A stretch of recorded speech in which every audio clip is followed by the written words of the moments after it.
مگر کئی مرتبہ لوگوں کے کام اٹکے ہوئے ہوتے ہیں، رشتہ آتا ہے دوبارہ رابطہ نہیں کرتے، ڈیل ہوتی ہے ہوتے ہوتے رک جاتی ہے، تو دوست احباب شکوے کرتے ہیں جی ہمارے کام پورے نہیں ہوتے، اٹک جاتے ہیں،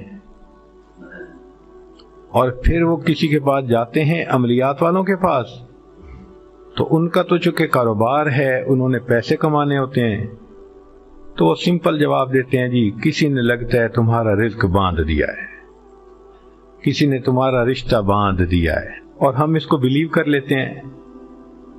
بھئی اللہ کسی کو دینا چاہے تو کون اس کو باندھ سکتا ہے؟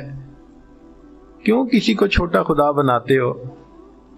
کوئی کسی کا رزق نہیں باندھ سکتا، کوئی کسی کا رشتہ نہیں باندھ سکتا، ہمارا ایک ہی خدا ہے، اس کے کام کو کوئی روک ہی نہیں سکتا، خواہ مخواہ اپنا عقیدہ بھی خراب اور اپنا عمل بھی خراب۔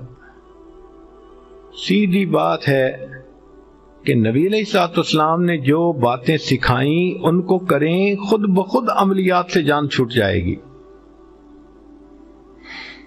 چنانچہ عورتیں اکثر پوچھتی ہیں جی کہ میرا رشتہ اچھا ہو جائے، بیٹے کو جاب مل جائے، بہو کا ویزا رکا ہوا ہے، فلاں کام اٹکا ہوا ہے، تو بھئی اٹکے ہوئے کاموں کے لیے عمل نبی علیہ السلام کے مبارک زبان سے ابو داؤد شریف کی روایت ہے۔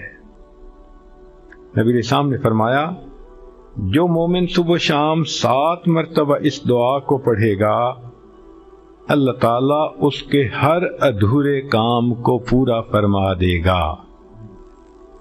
اور وہ کیا ہے؟ حسبی اللہ لا الہ الا ہو علیہ توکلت وہو رب العرش العظیم۔